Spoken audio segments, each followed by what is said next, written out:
Un chauffeur de taxi VTC Hitch en France a pris une course, une femme révénante d'origine maghrébine des bandits en allant à Roissy-Charles de Gaulle le 9 janvier 2025 à 8 heures du matin, histoire mystique.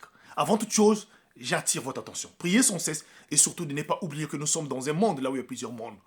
Voilà le 9 janvier 2025, tout juste là, le matin à 8 heures. Le fameux chauffeur s'est réveillé comme d'habitude.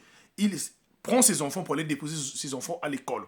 Après avoir déposé ses enfants à l'école, il décide donc de se connecter dans l'application Hitch afin de commencer sa journée. Et là, une première commande venait de rentrer d'une course qui indiquait que la personne était non loin, puisque le chauffeur vit aux alentours des bandits.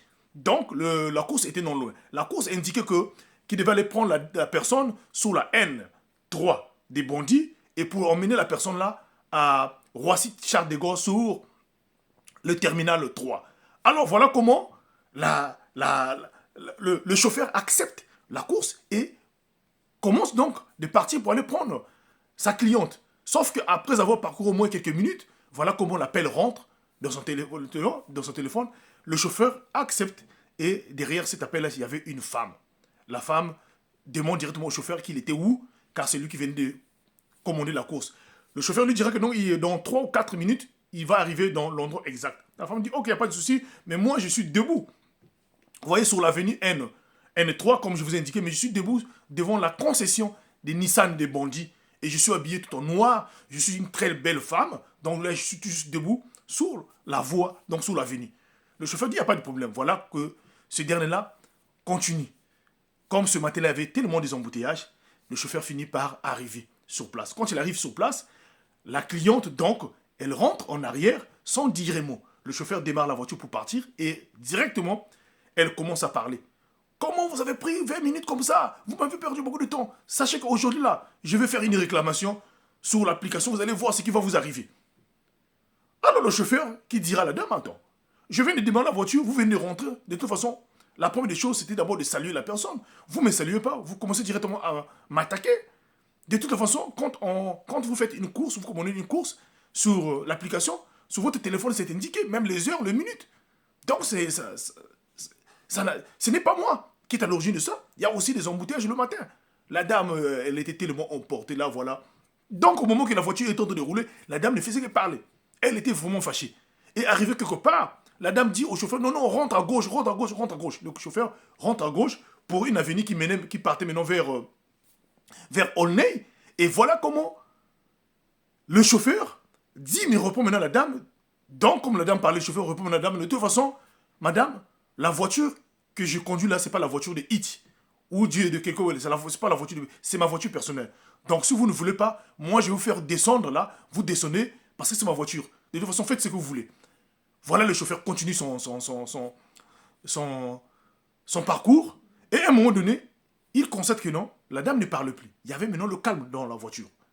Alors, il ressent, c'est comme si quelque chose qui lui disait de regarder derrière, de regarder derrière. Il arrive quelque part vers le feu rouge, il regarde derrière. Dans sa voiture, il n'y avait aucune personne. La femme avait disparu. La femme avait disparu.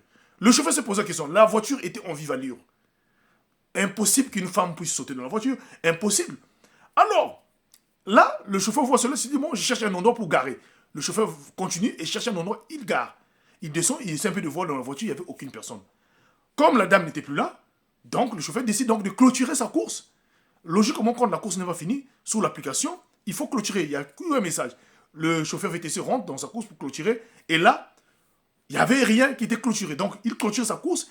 Il décide donc de rentrer pour voir le parcours afin que la course qu'il a fait de la N23 des bandits jusqu'à l'endroit là où il est arrivé, que cela soit payé.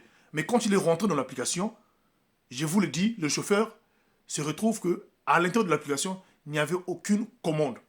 Donc, tous les initiales des données de la commande de cette dernière-là avaient disparu.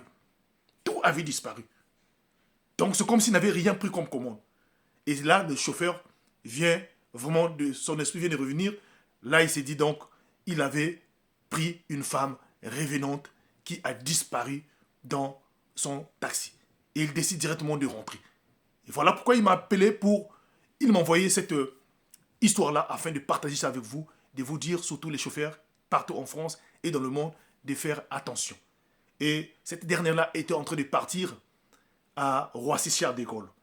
Donc, la course a été prise sur Bondy, donc sur la N3, tout juste devant la concession de Nissan, à 8 h du matin.